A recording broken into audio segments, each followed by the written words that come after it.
All right, guys, welcome back. In this one, we're going to get into the Colts going to Jacksonville to take on the Jaguars, where they lost 20-37.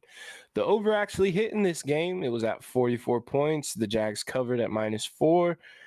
And good Lord, did Gardner Minshew have his worst day of the year? It's known that backups are backups for a reason, and we've seen Gardner Minshew play really good, for a lot of his career, but as it's known, they are backups for a reason. Yeah. He was 33 for 55 for 329 yards, a touchdown, and 3 interceptions. Also had 2 rushing attempts for 4 yards, finished with 12.6 fantasy points. And I mean, the Colts haven't beat the Jaguars in Jacksonville. I think it's been 8 times in a row for the Jags. So it was tough coming in. But honestly, one thing we said that we pointed out before, that if you had Zach Moss and Jonathan Taylor, that right now, and until I completely see the switch, I'm still very comfortable starting Zach Moss. And as it turned out, Zach Moss did outsnap Jonathan Taylor, not by much. So clearly the process with Jonathan Taylor getting fully ramped up is almost there. But Zach Moss still did get 6 more snaps than Jonathan Taylor did. He had one less rushing attempt, was 7 for 21, and also had a touchdown. So that was very good for Zach Moss. He caught 6 of 7 passes for 38 yards too. That tells me that even as they work in Jonathan Taylor, I don't think Zach Moss is going to go away. I think this is a team that has been very good at running the ball for a few years now. They have a very good offensive line. I think Zach Moss is going to continue to have relevance, maybe not the same degree that he has, but I think it'll be something more along the lines of like a Tyjae Spears or like how Kareem Hunt is in Cleveland. Yeah. Which that's still fairly valuable.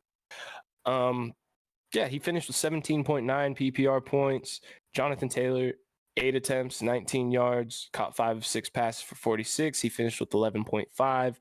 I think these guys are both going to be good moving forward. I think Jonathan Taylor will obviously get back into that Jonathan Taylor role, but at no point in this year is he going to get all of the volume in that running back room. Zach Moss has proven that he is, good enough to stay on the field. Yeah. Michael Pittman, we saw a great bounce back week. The game started off kind of rough for him, but he ended up finishing very well. Caught 9 passes on 14 targets for 109 yards, finishing with 19.9 PPR points. As long as Gardner Minshew is the quarterback, which we learned Anthony Richardson may very well be out for the rest of this year if he is to get the surgery on that shoulder, then I really like Michael Pittman, and I really like I say all of the pass catchers, but I think I could limit that to Michael Pittman and Josh Downs. Yeah. Josh Downs, another super solid week. Only got 21 receiving yards, but still got 8 targets, caught 5 of them, and he finished with a touchdown. So he got 13.1 PPR points. I'm really liking Josh Downs. This is fairly good offense. Gardner Minshew, while he had a terrible week, he still threw the ball 55 times. Granted, they were playing from behind the entire game, but Josh Downs has shown that he is reliable. He's shown that he can go up and catch the ball. In that last game that they played against the Titans, he caught an incredible jump ball. And yeah, it's him. And it's Michael Pittman. He's clearly Josh Downs has clearly shown that he is the wide receiver 2 over Alec Pierce. And I think while the target tree isn't necessarily condensed down to just those two, they have Pierce is still going to get targets, and they do throw the ball to the tight ends. For example, Kylan Granson in this one caught 3 or 4 passes for 67 yards, a tight end that I had been keeping my eye on. He played 58% of snaps, and if it's going to continue to be Gardner Minshew, that completely takes away the element of the quarterback runs out of the Colts offense, meaning it's just going to be more volume for Moss and Taylor and more throwing. So Granson's someone to keep an eye on, I guess. Finishing with 9.7 PPR points in any week is not horrible for a tight end. In fact, it tends to be pretty good. But still, they use their other tight ends, Alec Ogletree, and I think Mo Alley Cox was a bit banged up in this one. So it's just hard to navigate when there's 3 tight ends you have to choose one from. And as far as the Colts, that's really all. I mean, I think at this point we know who it is, we know what it is. It's pretty cut and dry, especially if Richardson's going to miss a large chunk, if not the rest of the year. Yeah, I mean, I don't have too much to add. I like Pittman. Obviously, he's an every week starter. Josh Downs should definitely be rostered depending on the matchup and your buys for your receivers. I mean, if he's a flex play for the week, I don't hate that either.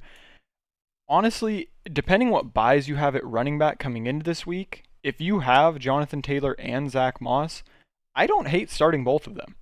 I think they both could finish double digits until we start seeing Jonathan Taylor eventually take over more. But as Schiff mentioned, I see Zach Moss staying involved in that offense, especially as a pass catcher.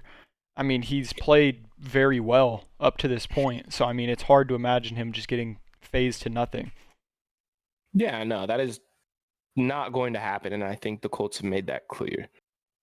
Moving on to the Jags side of the ball, even though they scored 37 points,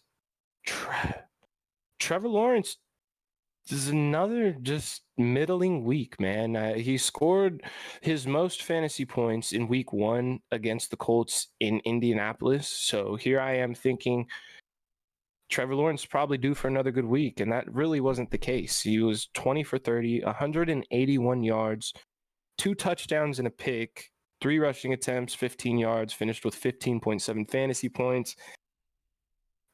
And at this point, it's like this week especially, you didn't really get much out of quarterbacks, so you're not looking at that and like, oh, that lost me my week. Mm-hmm.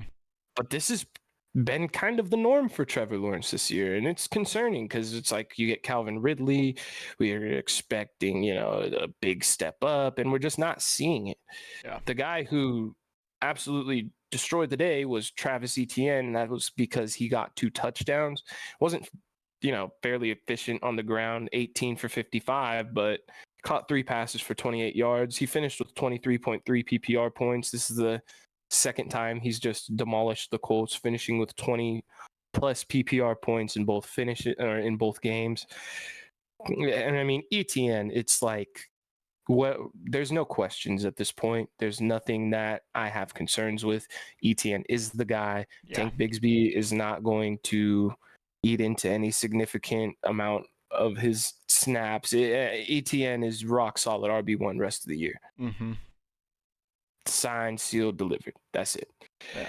And moving on to the receivers, though, Christian Kirk, if it were not for the touchdown that he caught, would have had a fairly disappointing day. It was very odd seeing Zay Jones not playing in this one and only seeing Christian Kirk get 6 targets. I was expecting him to be on the end of a lot more of those. But like he caught 3 of them, 49 yards, got that touchdown, finished with 13.9 PPR points. Yeah. Solid day. Yeah. On the other hand, Calvin Ridley, while he got more targets, he only caught 4 of them for 30 yards, had 1 rushing attempt for -4 yards, which brought him down from 7 to 6.6 in a PPR format. It's just hard with Ridley because of where you drafted him. And then every week it's like you don't know what you're going to get. He's been out targeted by Christian Kirk in weeks. Last week, yes, he had the great blow up against the Bills, yada, yada. But we're back to this that we've seen for almost every other week except for 2. Mm-hmm. And it is concerning. I mean, you're still starting Calvin Ridley, still starting Trevor Lawrence, hoping that at some point there's a spark. But right now, it's just looking bleak. Evan Ingram, right back into his solid role. 7 of 7 for 41, 11.1 points. Solid. I mean, Evan Ingram, outside of last week, with, in my opinion, a tough matchup against the Bills linebackers. I think this guy, every week starter, that should be obvious enough by now. Evan Ingram is going to finish as if not top 5, top 10 tight end. And there's nothing much more to say on that. These are 2 teams that I feel like we have kind of figured out as the weeks are going along. Christian Kirk is the most reliable receiver in that room. I would say it was Zay Jones, but Zay Jones can't stay on the field. So, but we have seen when Zay Jones is out there, he, for some reason, seems to be Trevor Lawrence's favorite target. Yeah. But as long as he continues to miss, and it's been with a plethora of different injuries, it's Christian Kirk. Calvin Ridley, we can go on and on about it, but I guess you're just starting him unless you have a better option and hoping for better times than we got this week. Yeah, I don't have too much to add. Just really with Trevor Lawrence, I think you can look at the waiver and see he's worth, obviously you keep him rostered. But if you can possibly roster another quarterback and kind of stream him per week just to see, because there may be a better quarterback matchup for the week. And Calvin Ridley. Got a nickname for Calvin Ridley. Box of chocolates. You never know what you're going to get. You never know. Week in and week out. And I mean, week in, week out, man. It sucks because a lot of people drafted that Trevor Lawrence, Calvin Ridley stack. And it has not it's lost them weeks. Yeah. It's been losing people weeks. It's painful, but enough. Yeah, that'll be all for that. And with that, that'll be the end of this one, guys. Still got a few more games left, so stay tuned. But as we say every time, you have any questions, anything you want to know that we may have missed, whatever the case may be, just leave it in the comments below. We will address that. And thank you once again for all the support. We couldn't do this without you guys.